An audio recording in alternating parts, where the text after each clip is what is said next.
জয়ীরা শৃঙ্গ বিজয়ের পর নেমে আসেন, ইনি নামতে ভুলে গেছেন। সম্মানিত উপস্থিতি, এ পর্যায়ে আজকের অনুষ্ঠানের মধ্যমণি বিশ্বনন্দিত জাদুশিল্পী জুয়েলাইসকে মঞ্চে আসার জন্য বিনীত অনুরোধ জানাচ্ছি।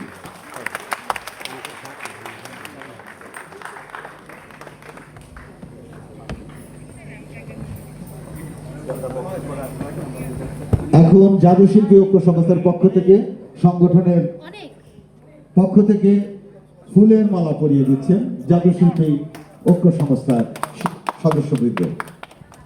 ফুলের মালা দিয়ে বরণ করে নিয়েছেন আজকের অনুষ্ঠানের সম্মানিত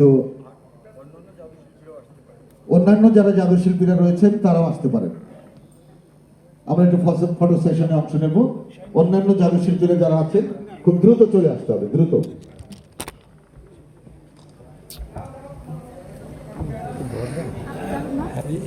আপনি একটু বাবা দিয়ে ধরেন।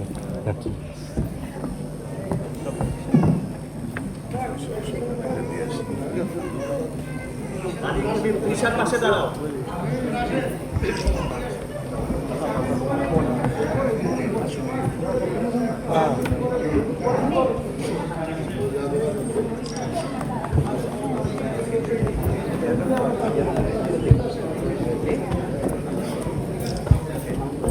আচ্ছা, এ পর্যায়ে আমাদের সম্মানিত উপস্থিতি, এ পর্যায়ে মঞ্চে আহ্বান জানাচ্ছি জনাব রোকসানা আক্তার রিমি, নির্বাহী পরিচালক এটিএন এডুকেশন লিমিটেড, শুভেচ্ছা স্মারক তুলে দেওয়ার জন্য। রোকসানা আক্তার রিমি, নির্বাহী পরিচালক এটিএন এডুকেশন লিমিটেড। আচ্ছা, ফুলের মালা পরিয়ে দিচ্ছেন সংগঠনের জাদুশিল্পী ঐক্য সংস্থার সভাপতি শাহিন শাহ, সংগঠনের পক্ষ থেকে।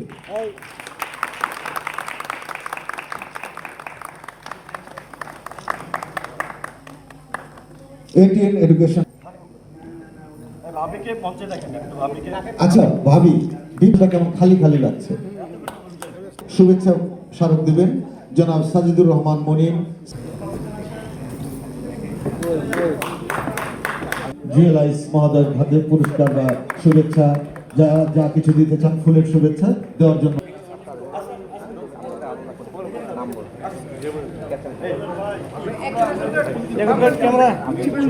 আমাদের মঞ্চের তার পাশে এই পাশে সিরিয়ালি দিয়ে বাম দিক দিয়ে নেমে যাবে।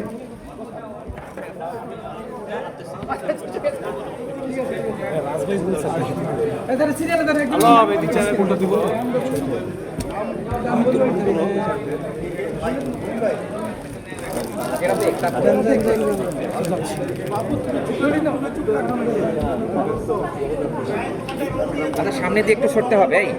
এই সামনে দিয়ে সরতে হবে, পিছনে আমাদের একটা ক্যামেরা আছে, প্লিজ। করবে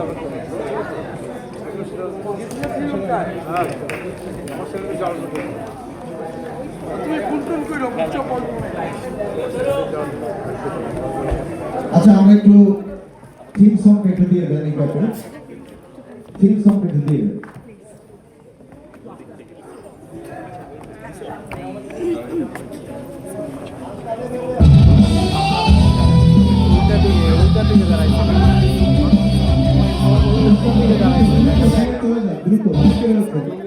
সারিবদ্ধভাবে অনেকে রয়েছেন, অনুগ্রহ করে আপনারা পরে কথা বলবেন।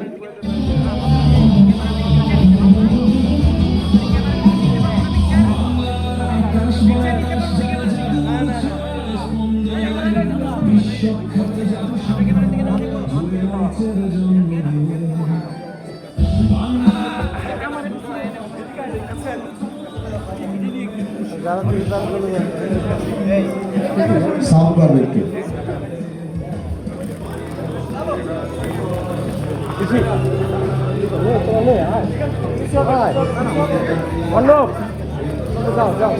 সবাই যাও না। আচ্ছা, একটু দ্রুত এখন ছবি তুললে অনেক দেরি হয়ে যাবে, দ্রুত আপনারা ফুল দিয়ে চলে যান। সাউন্ড একটু পাবে, থিম সঙ্গের সাউন্ডটা।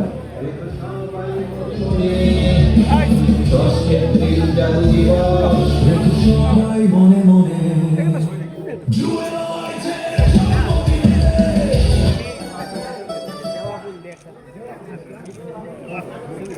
না ভিডিও ছবি রিপিট করেন ভাই, এটা রিপিট বাদ দেবেন। যতক্ষণ ফুল দেওয়া চলবে তিনি সব চলবে।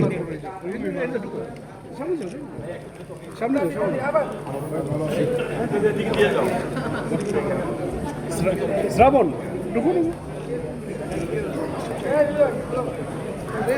শ্রাবণ ঢুকুন না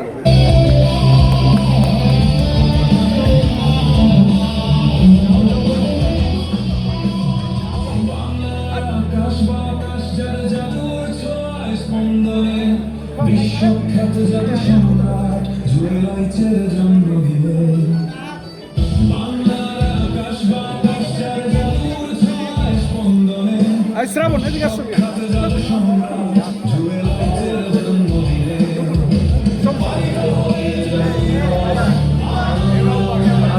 আচ্ছা আচ্ছা, দ্রুত দ্রুত চলে যাও চলে যাও, তোমরা চলে যাও, হয়ে গেছে। অনেকে অনেকে রয়েছে, অনেকে রয়েছে।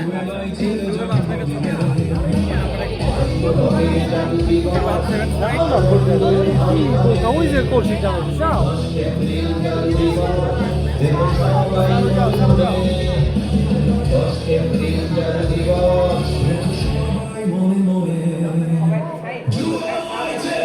অনুগ্রহ করে আপনারা ছবি দিয়ে চলে যাবেন, দেরি করবেন না, দ্রুত দ্রুত। এখন তো ছবি তুলবেন না প্লিজ।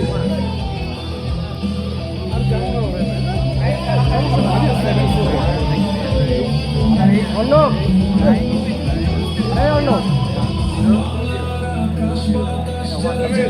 আরে এত সময় দেওয়া যাবে না, যাও না। করছি নন্দিতা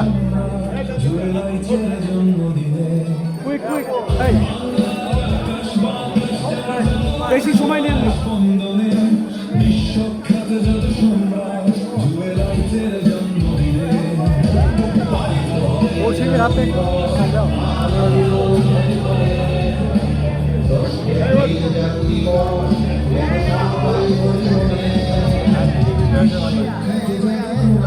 দ্রুত করতে হবে, দ্রুত করতে হবে, অনেকে রয়েছে, দ্রুত।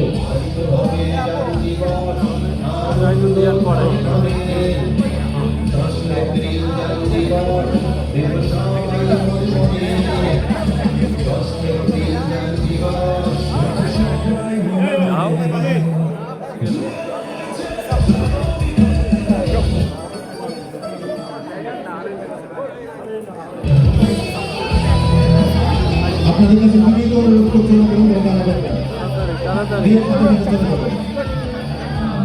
আরে ভাই চাপেন না। এই হাবিব ভাই আপনি এখন মোবাইলটা দেন, আমি একটু যাই। আপনি একটা ভালো একটা নিয়ে যান আমার সাথে ছবি আছে। হ্যাঁ এটাই তুলি, আপনি এটার থেকে দিয়ে দিতে বলবো না, ভিডিও হচ্ছে আমার না, বিদেশ দাদার। তাহলে ইয়ে দেন, অন করেন, ক্যামেরা অন করেন। আচ্ছা, আমরা লক্ষ্য করছি আপনি যান, আমি ছবি তুলে দেব। অংশগ্রহণ করুন। এই যে আশা থেকে ধরতেছি।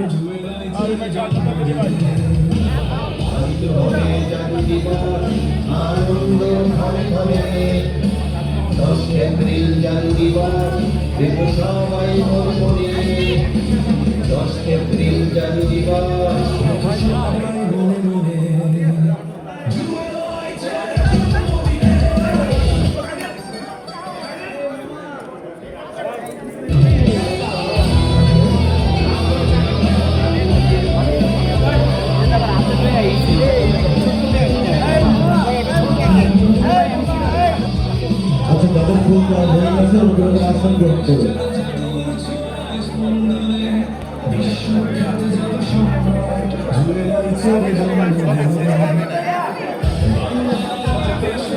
হ্যাঁ বিদেশ দাদা এদিকে তাকান।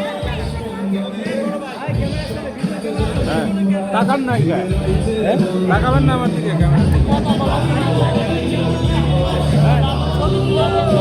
কোথায়? দাঁড়াও দাদা, কেমন আছেন?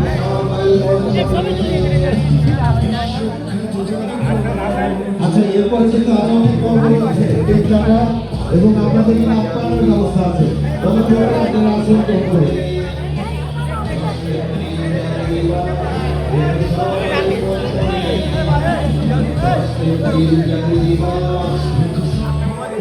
অনুগ্রহ করে বন্ধুরা হয়ে গেলে আপনারা মঞ্চ থেকে নেমে নিচে আসন গ্রহণ করবেন।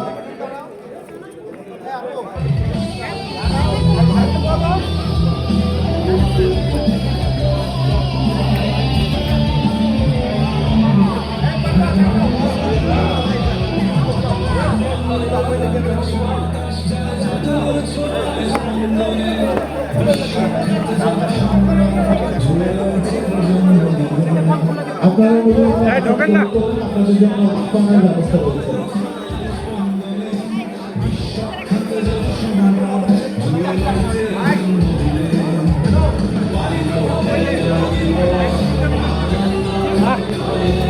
চোখে লাগায় না।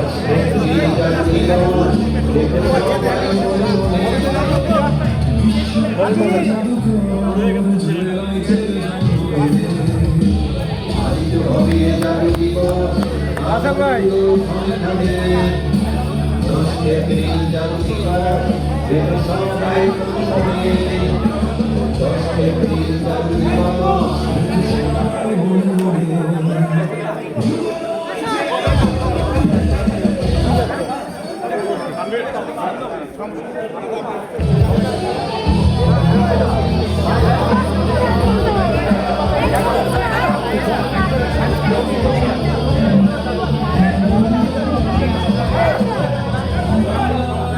আচ্ছা ফিল্ম একটু বন্ধ করুন, ফিল্ম বন্ধ, ফিল্ম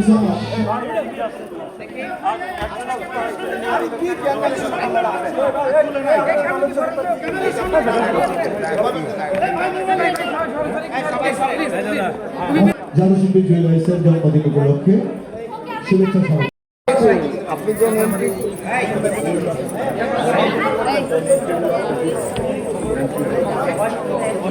লিয়াকত আলী সাবেক সিনেট সদস্য, ঢাকা বিশ্ববিদ্যালয়, ফুলের শুভেচ্ছা জানাচ্ছেন।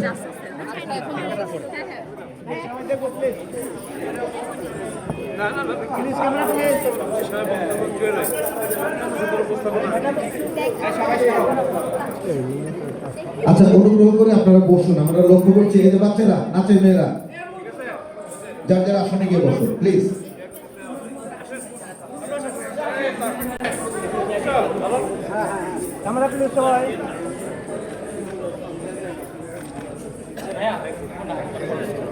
ধন্যবাদ ধন্যবাদ ধন্যবাদ। এবারে জাদুশিল্পী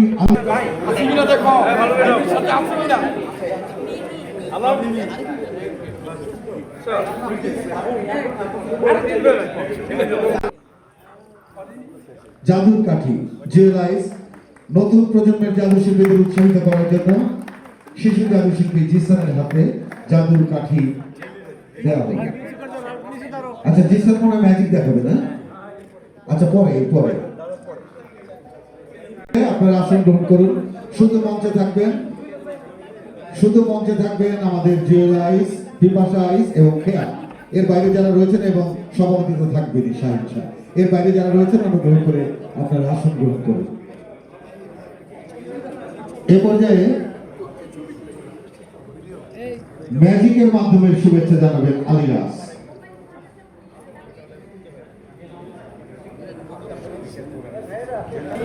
হ্যালো জি সালাম। শুভেচ্ছার পালা অলমোস্ট শেষ, সবার শেষে আমি এসেছি শাহিন ভাই এখানে, জুয়েল এখানে। তো আমি আসলে তেমন কিছু নিয়ে আসতে পারিনি। ফ্রম মাই সাইড জুয়েল দা give a token of love, so it's for you. চিন্তা থেকে হলো অন্তরের একজন পরিচয় থেকে দেয়া। জি থ্যাংক ইউ। আর এখানে একটা সারপ্রাইজ আপনার জন্য আছে।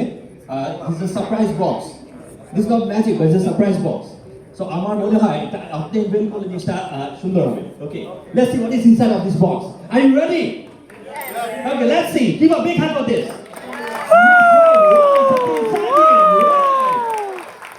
এটা জুয়েল দা আসলে থেকে জিনিসটা করে এবং দিস অ্যাকশন পিকচার আমি যেটা দেখতে পাচ্ছি আমার মনে হয় perfectly done. This the important one এবং আমার মনে হয় জুয়েল দা আপনার পছন্দ হয়েছে। Thank you so much. Thank you Modi, thank you thank you. এটাই সবচেয়ে বড় ম্যাজিক, আর আপনি যেটা অর্গানাইজ করছেন এটা আরো বড় magic. So thank you everybody.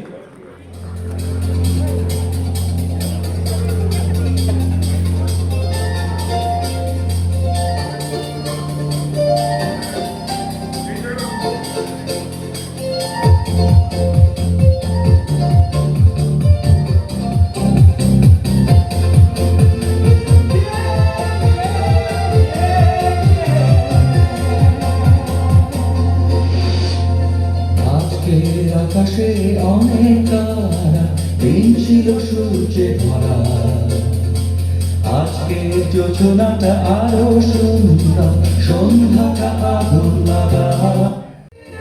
পৃথিবীতে শেষ হোক শুভেচ্ছা তোমার, তাই অনন্তকাল হোক আরো সুন্দর, উজ্জ্বল দিন কামনা। আর জন্মদিন তোমার।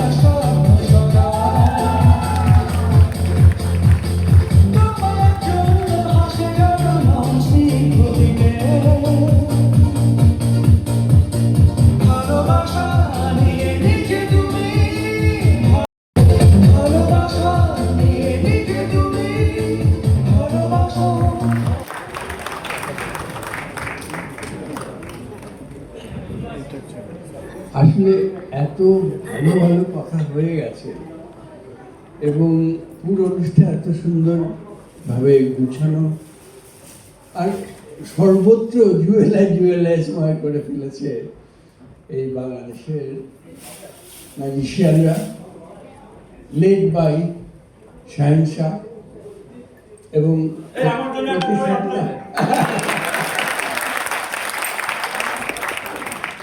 এবং এটা বোঝাই গেল যে ATN এর সহযোগিতা ছাড়া করা প্রায় অসম্ভব ছিল। সেটা বুঝতে পেরে আমি গতকালকে নওয়াজির ভাইকে ফোন করেছিলাম। নওয়াজির ভাই আমাকে কাঁদিয়ে দিয়েছে। নওয়াজির ভাই কিন্তু অসাধারণ একজন মানুষ, আপনারা জানিয়ে কিনা জানি না। আমার শর্ত থাকতো যদি কোনো বড় প্রোগ্রাম টেলিভিশনে করতে হতো, তখন টেলিভিশনের প্রোগ্রাম অফ দ্য ইয়ার নাম ছিল ঈদের আনন্দমেলা, এবং আমাকে যখনই বলা হতো যে ঈদের আনন্দমেলা পুরোটা যেন আমি করি, এমনি তো প্রত্যেক আনন্দমেলায় আমাকে থাকতে হতো। এমনকি আমি স্কটল্যান্ডে শো করছি, সেইখান থেকে আমি প্রফেশনাল ক্যামেরাম্যান নিয়ে রেকর্ড করে আমি DSL করে পাঠিয়ে দিয়েছি। অর্থাৎ আমার ম্যাজিক থাকতে হবে আনন্দমেলায়। যাও, আমি প্রথমে একবার রেগুলার আনন্দমেলার মতো কি নওয়াজির ভাই, ঠিক আছে আপনি কথা বলেন নওয়াজির ভাই। ও আচ্ছা, কালকে নওয়াজির ভাই কথা বলবেন কালকে। তো আমি প্রথম রেগুলার আনন্দমেলা যেভাবে হয়, নানা রকমের শিল্পী, নাচ গান, নাটক, নিয়ে আমি একটা করলাম। আমি আমার সহকারিণী হিসেবে নিলাম নিপা, শামীমারা নিপা, এবং দর্শক সেটা খুব পছন্দ করলো। এরপর আর আমি যাই, প্রত্যেক বছর ঈদ আসার আগেই আমাকে তারা বুক করার চেষ্টা করতো, আর আমার তখন এতই ব্যস্ত, আমি তখন সারা পৃথিবী ঘুরে বেড়াই। তো একবার আমাকে ধরলো জোর করে, এইবার করতেই হবে। আমি ভাবলাম যে ম্যাজিকের মধ্যে এত বৈচিত্র্য আছে, আনন্দ মেলায় গান, নাচ এবং অন্যান্য জিনিস সব মিলিয়ে যা আছে, ম্যাজিকে তার মধ্যে তার চেয়ে বেশি আছে। আমি বললাম আমি আপনাদের প্রস্তাবটা তখনই রাখতে রাজি হব যদি শুধু ম্যাজিক দিয়ে একটা আনন্দ মেলা করা যায়। তো নওয়াজির ভাই পজিটিভ, কিন্তু তার তো অনুমতি নিতে হবে ডিজির কাছ থেকে। তো কিছুক্ষণ পরে উনি বললেন যে হ্যাঁ, ডিজি সাহেব খুবই উচ্ছ্বসিত, আপনি করুন। এরপরে আমি রাজি হয়ে গেলাম, সঙ্গে সঙ্গে পরের দিন সমস্ত পত্রপত্রিকা, তখন কিন্তু এই টেলিভিশনের বিটিভির আনন্দমেলা নিয়ে কিন্তু পত্রপত্রিকাও খুব উচ্ছ্বসিত থাকতো। সব পত্রিকা হলো যে এবারের আনন্দমেলা উপস্থাপন করবেন জুয়েলার্স। আরে এইটা তো কথা ছিল না, আমার কথা ছিল যে আমি একটা পুরো 1 ঘন্টার ম্যাজিক শো করব। এটা কি কথা হবে? আমি অস্থির অবস্থায় আমার পত্রিকা পড়ে আমি কে আমাকে এই ব্যাপারে হেল্প করতে পারবে, এদেরকে বোঝাতে পারবে যে আনন্দমেলা নাম দিয়ে আমি এটা করব। তারপরে আমি হুমায়ুন আহমেদকে ফোন করলাম, আমার খুব ঘনিষ্ঠ বন্ধু হুমায়ুন আহমেদ। আপনারা যারা জানেন, একটু আগে ওই তার একটা বইয়ের উৎসর্গপত্রের কথা বলা হয়েছে। আপনারা যদি হুমায়ুন আহমেদের আত্মজীবনীমূলক বইগুলো যদি পড়েন, এমনকি সেদিন ইয়েতে ওই যে বনলতা এক্সপ্রেস, সেখানে গিয়ে দেখি যে সেখানেও জুয়েলার্সকে তিনি যুক্ত করে দিয়েছে। তার প্রথম যে সিরিজ নাটক, সেখানেও কিন্তু আমাকে দিয়েছে।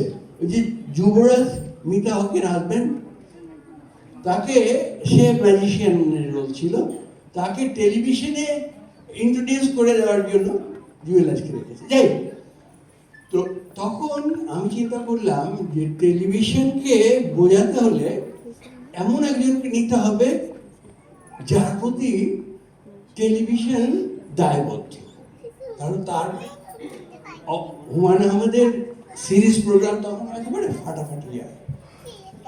আমি হুমায়ুন ভাইকে বললাম যে হুমায়ুন ভাই, এইরকম কথা হয়েছে যে আমি 1 ঘন্টার ম্যাজিক শো করব ওই স্লটে আনন্দমেলার, আর সেখানে তার সমস্ত পত্রিকায় দিয়ে দিয়েছে জুয়েলার্স আনন্দমেলা উপস্থাপন করবে।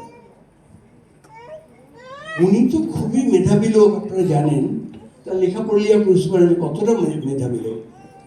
উনি বললেন, এ তো সর্বনাশ হয়ে যাবে, একটা অসাধারণ ভালো শো আপনি করবেন, মানুষ বসে থাকবে সেই তাদের চিরচেনা আনন্দমেলা দেখার জন্য, আর শেষ পর্যন্ত ম্যাজিক শো হবে।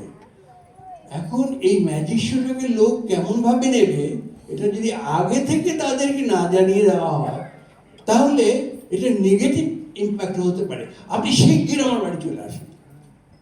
তখন তিনি হাউস স্ট্রিটের প্রভোস্ট শহীদুল্লাহ হলেন। আমি তখন সেলফ ড্রিভেন গাড়ি চালাই, মানে আমার নিজের গাড়ি নিজে চালাই। হুমায়ুন ভাই তখনও গাড়ি নাই।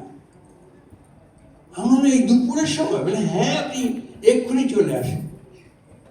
তখন দুপুরে খাবার সময় আমি গিয়ে দেখি যে উনি বাড়ি থেকে বেরিয়ে একটা চটি পায়ে এবং উস্কো খুস্কো মূল রাস্তায় এসে হাঁটাচলা করছেন আর আমার জন্য অপেক্ষা করছেন। তা আমি যাওয়ার সঙ্গে সঙ্গে লাফ দিয়ে গাড়িতে উঠলেন, শিগগির চলেন টেলিভিশনে। আমি তাকে টেলিভিশনে দিকে রওনা করতে করতে, তো বন্ধু মানুষ, তার মতো ওরকম মজার মানুষের সঙ্গে তো কথা না বলে পারা যায় না। তো আমি একটু কথা বলতে শুরু করলাম, হ্যাঁ থামেন থামেন থামেন থামেন, এখন কথা বলা যাবে না। তাহলে আমি যে রাগের অভিনয় করতে যাচ্ছি সেটা ঠান্ডা হয়ে যাবে। অর্থাৎ আমি গিয়ে আর ওখানে লাফালাফি করতে পারবো না। তারপরে টেলিভিশনের কাছাকাছি যখন গেলাম, তখন দেখি উনি তার চুলগুলো ছিঁড়ছেন, খাড়া খাড়া করছেন, ছিঁড়ছেন, তা তো হচ্ছে না, জামার বুতামগুলো টেনে ছিঁড়ে ফেলেন নিচে গেঞ্জি নি। আমি কি করছেন? বলে এটা তো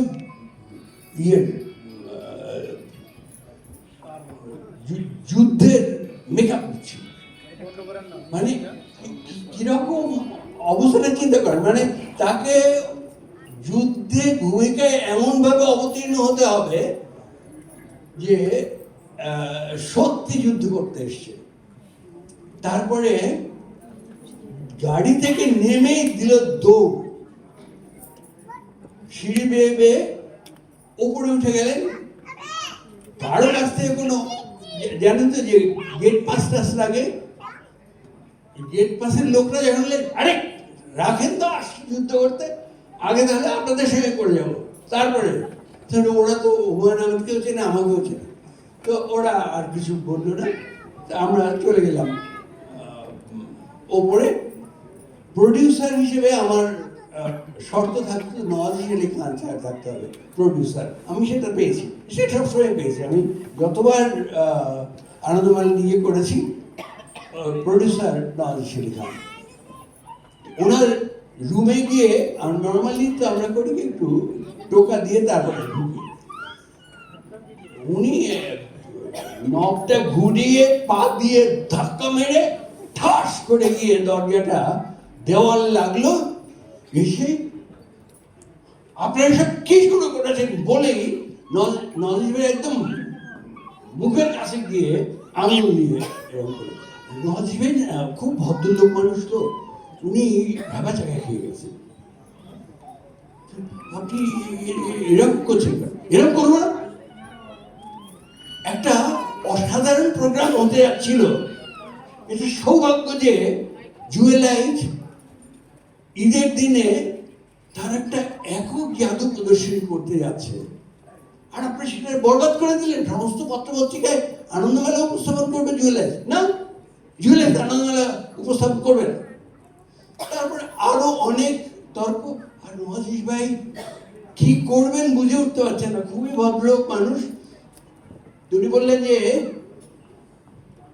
আপনার আনন্দমেলাও শেষ,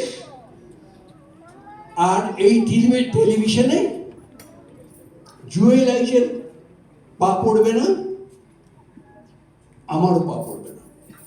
আপনারা ম্যাজিক দেখান কাউকে নিয়ে, নাটক কত লোক আছে করেন, চললাম বলে আমি তো একটু শান্ত, হাত ধরে টেনে নিয়ে একেবারে হু হু করে যেভাবে দৌড়ে এসেছিলেন ওইভাবে করে নওয়াজ ভাই দাঁড়িয়ে আছেন ওখানে, মানে থামাতে পারছেন না। তারপরে দেখা গেল যে আমি বাড়িতে পৌঁছতে পৌঁছতে কয়েকবার টেলিভিশন থেকে ফোন এসছে। কি ব্যাপার? বললো যে টেলিভিশন কর্তৃপক্ষ রাজি হয়েছে যে ওটা যাবে, তবে যেহেতু আনন্দমেলাটা হয় সেই জন্য একই ফন্টে আনন্দমেলা জুয়েলাইজের জাদু জগৎ এইভাবে যাবে। অর্থাৎ জুয়েলাইজের জাদু জগৎ কথাটা অনেক বড় হবে, আনন্দমেলা তো এতটুকু।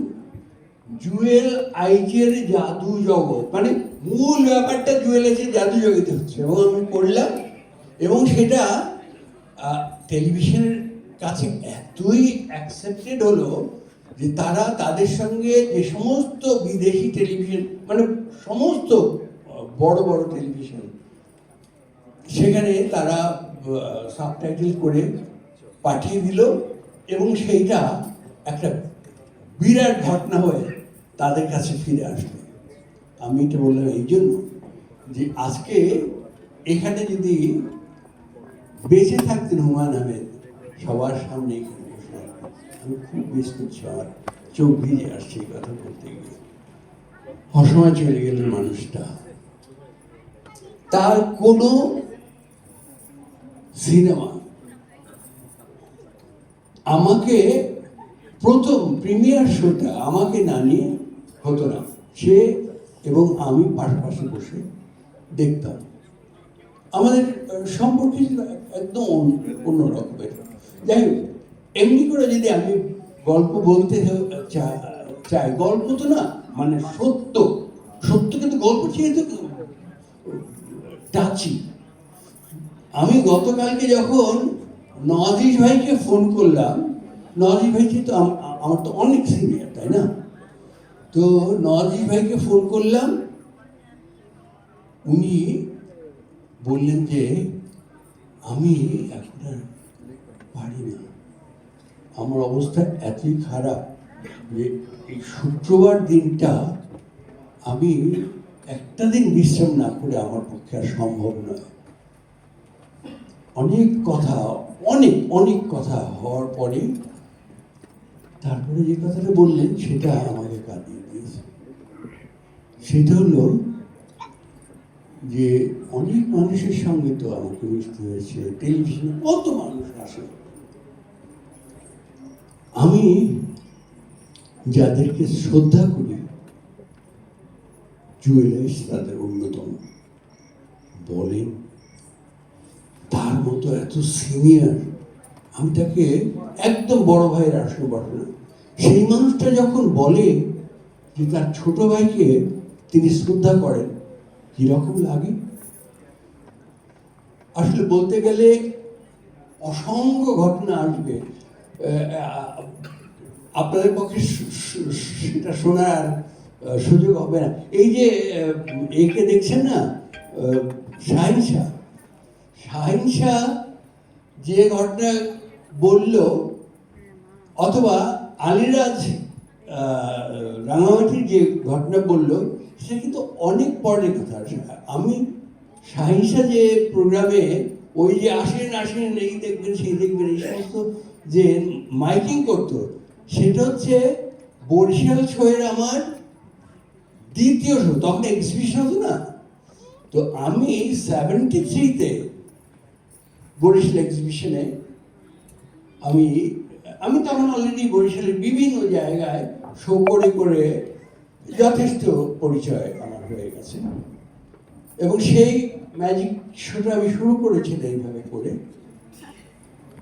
শুরুই করতাম পর্দা খুলতো, আমি বাঁশি বাজাতাম, বাঁশি বাজাবার এক পর্যায়ে আমার ঠোঁট থেকে বাঁশিটা সরিয়ে নিতাম, বাঁশি তখন বেজে চলছে, বাঁশি ছেড়ে দিতাম, বাঁশিটা তখন ভেসে বাজছে এবং দর্শকের মধ্যে ঘুরে এসে আমার হাতে যখন পড়তো, তখন দর্শকের তালির আর শেষ থাকতো না, মানে পুরোটা সময় তালি চলতো, শেষটা যখন হতো আমি বাও করতাম,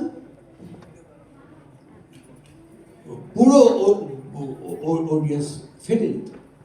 তো সেই শো বোধহয় দেখিনি, কারণ তখন সে বাইরে বার হওয়ার মতো বয়স তার হয়নি, সে তখন আরও অনেক ছোট। ওই সময় আমি দেখেছি আমার সেকেন্ড যে এক্সিবিশন শো বরিশালে হয়েছে, সেইটায় ওকে আমি দেখেছি, ও সারাদিন বসে থাকতো। আমি দিনে তো সব কিছু অর্গানাইজ করে সব চেক করে গিয়ে তারপরে দুপুরে কোনো রকম নাকে মুখে কিছু বুঝে দিয়ে আবার চলে যেতাম হলে রেডি হওয়ার জন্য। তো তখন দেখতাম যে ও মাইক দিয়ে ওই অ্যানাউন্সমেন্ট এই আছে সেই আছে, মানে ওর একটা বাচ্চা ছেলের দৃষ্টিতে ম্যাজিকের যা বর্ণনা হয় সেইভাবে করে ও বলেই যাচ্ছে। তো অনেক কথা আসলে আমার থামা উচিত, কারণ আমি অনেক শুনে নিজে আমি মুগ্ধ হয়েছি। কখনো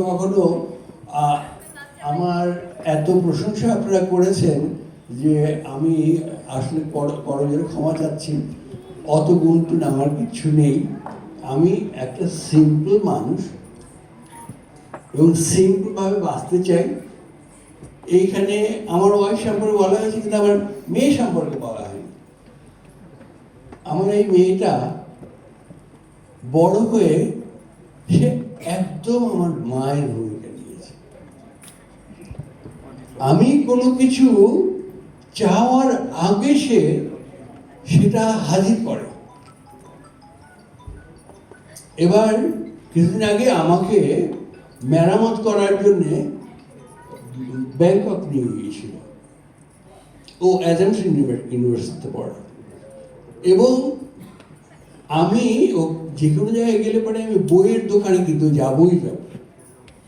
তো একটা বই দেখি, আমার ভালো লাগে। ওই বইয়ের কয়েকটা পৃষ্ঠা বুঝলেই বোঝা যায় ভেতরে কি আছে।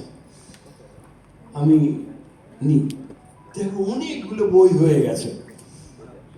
তারপরে ও বললো কি, ওই বাচ্চাদেরকে যেমন শান্ত করে না, যে এই বইগুলো তুমি বাড়িতে গিয়ে পাবে, এখান থেকে ওজন বই নিয়ে যাওয়ার কোনো দরকার নেই, ও এক্সেস হয়ে যেতে পারে, কিছু দরকার নেই, এগুলো তুমি বাড়িতে গিয়ে পাবে। আমার বিস্ময়ের অবধি রইল না। আমি ঠিক যে কয়টা বই ধরেছিলাম সব কয়টা বই আমি বাড়িতে এসে পেয়ে গেছি। That's my daughter. এবং একটা বই, সেটা হচ্ছে হোয়াই উই স্লিপ।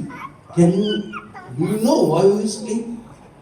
এগুলো আমি নন ফিকশন পড়তে খুব, ফিকশন তো ভালো লাগেই, গল্প কার না ভালো লাগে, কবিতা কার না ভালো লাগে। নন ফিকশন হচ্ছে আসল জিনিস। জীবনটা এত ছোট যে অন্যের চিন্তিত গল্প শুনে এইটা অপচয় করার কোনো যৌক্তিক কারণ না। রবীন্দ্রনাথের গল্প হচ্ছে আমি ক্লাস 10-এ থাকতে শেষ করে ফেলেছি। তো আমি নন ফিকশনের ভক্ত, নন ফিকশন পড়ি। তো একটা বই এলো হোয়াই উই স্লিপ, যেটা ফন্টগুলো ছোট ছোট, এত ছোট যে ওই যে এনলার্জ করে পড়ার যে গ্লাস থাকে না, ওইটা দিয়ে চশমা দিয়েও আমি পড়তে পারছি। ওমা, কয়েকদিনের মধ্যে দেখি যে আরেকখানা বই এসে হাজির, হোয়াই উই স্লিপ, এবং তার ফন্টগুলো বড় বড়, খুব সহজে পড়া যায়। And that's my daughter. এটা মায়ের থেকে বড়, ওর শাসনে আমি থাকি। আমার শরীর ভালো কিছু থাকবে, আমার চুল, ত্বক, মানে আমার নখ থেকে শুরু করে আমাকে বলে যায়, এই তুমি কিন্তু এই যে চুল কাটতে যাচ্ছ, তুমি কিন্তু ম্যানিকিউর, পেডিকিউর এবং ম্যাসাজ সব নিয়ে আসবে। মানে মা যেমন করে আদেশ করতে পারে, ও সেই কাজটি করে। যাই হোক, আমি খুব ভালো আছি।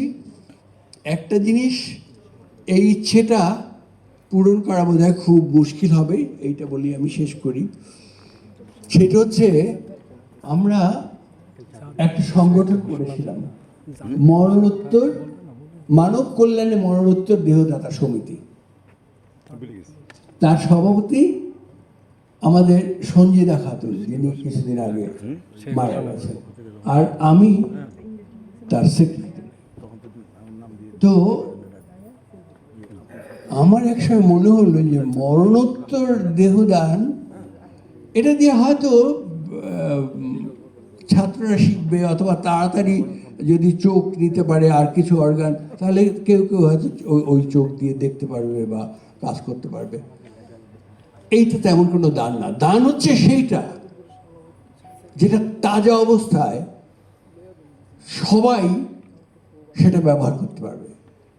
আমি ডিসাইড করলাম যে আমি একদম তাজা অবস্থায় দেবো, মানে এই মুহূর্তে। এখন এটা যখনই আমি আমার আপন কাউকে বলি, তারা না না না না করে ওঠে। এবং আমি তো আমার মেয়ে এবং আমার স্ত্রীর সম্মতি ছাড়া এটা করতে পারবো না। এখন দেখি তাদের কাছ থেকে কিছুতেই আমি সম্মতি আদায় করতে পারছি না। এখন আমি আছি তাদেরকে কনভিন্স করার জন্য, যে দেখো, আমি ওই যে ধুকে ধুকে মরবো, তার চেয়ে এইটা অনেক ভালো না? যথেষ্ট দিন তো আমি এই সুন্দর পৃথিবীর আলো, বাতাস, ফুল, ফল কি না দেখেছি, সারা পৃথিবী দেখেছি। তো আমি দিতে চাই, এখনো এই সবার সামনে বসে বললাম যেন আমাকে তারা পারমিশন দেয় তাহলে আমি এই কাজটা করতে পারবো। আমি কোর্টে লড়বো, লড়াই করবো। আমাদের আইনে নেই যে এই জীবিত অবস্থায় আমি জনমত গঠন করব এই সবাইকে নিয়ে, তারপরে কোর্টে লড়বো। কোর্টের থেকে আমি কিন্তু বিদেশে গেলে কিন্তু আমি এখনই গিয়ে দিয়ে আসতে পারি। চেনা অনেক দেশ আছে যারা এই অবস্থাতে শরীর নেয়। তো সেটা তো করবো না, কারণ আমি সকালে ঘুম থেকে উঠে যে নাস্তাটি করি, দুপুরে যে খাবার খাই, এই যে কাপড় চোপড় যা কিছু, এটাকে আমি তৈরি করেছি, এই তো এদেশের মানুষরাই করেছে। অতএব আমার শরীরটা দিয়ে যদি উপকৃত কেউ হয়, সেটা আমার দেশের মানুষরা যেন। মুক্তিযুদ্ধ করেছিল কিন্তু ওই চেতনা থেকে। আমরা মুক্তিযুদ্ধ করেছি কিন্তু একেবারে শুরুতে, সবার আগে কিন্তু আমরা প্রথম আর্মিকে প্রতিহত করেছিলাম 303 রাইফেল। আমাদের তো আমরা গায়ের মাংস নাই, ছোট ছোট ছেলে বাচ্চা ছেলে পেলেরা, এরা মেয়েরাও ছিল। তো যাই হোক, তো আমার জীবন ম্যাজিক। আচ্ছা, ম্যাজিক সম্পর্কে একটা কথা বলতে ইচ্ছে হচ্ছে। আমি ম্যাজিকটাকে ছোটবেলা থেকেই করি, কিন্তু সিরিয়াস ধরলাম কবে জানেন? পাকিস্তান এর হকি টিম বাংলাদেশ টিমকে 17 গোলে একবার হারিয়ে দিয়ে, এইটা আমাকে উন্মাদ বানিয়েছে। আমি আমাদের দেশের ম্যাজিকের ঐতিহ্য জানতাম। আমি প্রতিজ্ঞা করলাম যে আমি তখন হেডমাস্টার হতে গিয়েছিল এই জন্য যে মানুষকে যদি জাগিয়ে তুলতে না পারি গ্রাসরুট থেকে, তাহলে আমাদের উন্নতির কোনো উপায় নেই। তো আমি তখন চিন্তা করলাম আমি ম্যাজিক করবো, অনেক ভালো শিক্ষক আসবে, ভালো শিল্পী আসবে, পেন্টিংয়ে অথবা বাঁশিতে বা অন্য কিছুতে।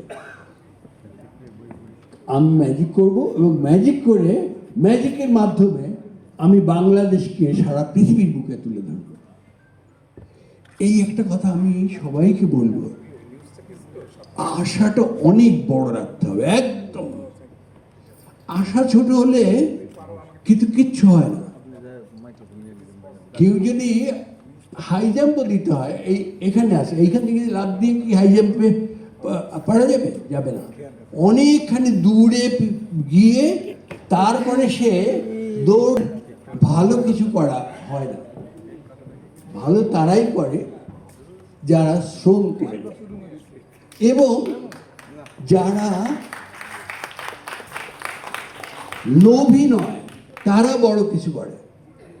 এইখানে একজন অসাধারণ ডাক্তার আছেন, আমার বলতে দ্বিধা নাই, উনি ডাক্তারদের ডাক্তার। উনি একটা ডাক্তারদের গবেষণা প্রতিষ্ঠানের প্রধান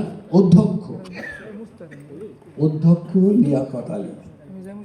তিনি কিন্তু আমি আমার সিটে তাকে বসতে রিকোয়েস্ট করেছিলাম। তিনি ওই নিজের নামে কিচ্ছু এটা চায় না। তার সাংস্কৃতিক ক্ষেত্রে, সব ক্ষেত্রে তার সবটুকু দিয়ে কাজ চালিয়ে যাচ্ছে।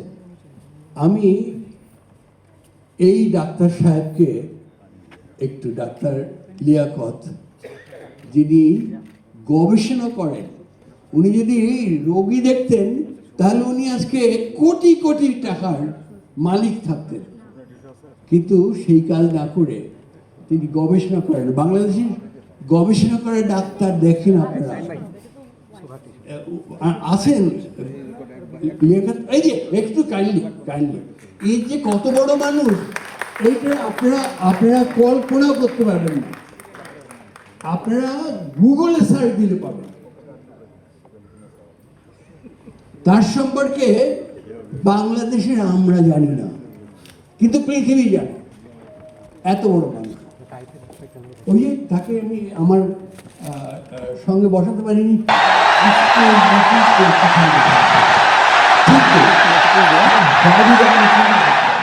করবেন জীবন গেল সেটা।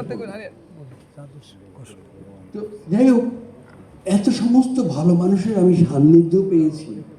এই যে কাজী হাফিজ বসে আছেন এখানে, আমি চুয়াডাঙ্গাতে শো করছি, আমাকে নিয়ে গেল এই দেখাতে, যেখানে প্রথম এটা ওটা বোধ হয় 10ই এপ্রিল ছিল না, ওই তাজউদ্দিন সাহেব, আচ্ছা তাজউদ্দিন সাহেব যে বাংলাদেশের পতাকা উত্তোলন করলেন, তো সেইখানে নিয়ে গেলেন। পথে পথে আমাকে একটা কাহিনী শোনালেন যে একজন নির্দোষ মেয়ে, তার দুটো ছোট ছোট বাচ্চা এবং তার মা কি এন্ডিং একটা কথা বলেছেন, চেষ্টা করলে সবকিছু সম্ভব। এটা আমরা বিশ্বাস করি, মনে প্রাণে বিশ্বাস করি। আমাদের একটা স্বপ্ন ছিল, আমাদের সংগঠন থেকে আমরা একটা স্লোগান দিয়েছি, একটা বিশ্বাসের জায়গা থেকে আমরা একটা আবেদন করেছি। জানি না এটা সরকারিভাবে কোনোদিন কখন কিভাবে এটা প্রতিপালিত হবে, তবে সমস্ত বাংলাদেশের সমস্ত জাদু শিল্পীদের পক্ষ থেকে আজকের এই জন্মদিনটাকে আমরা বাংলাদেশ জাদু দিবস হিসেবে পালন করতে চাই প্রতি বছর।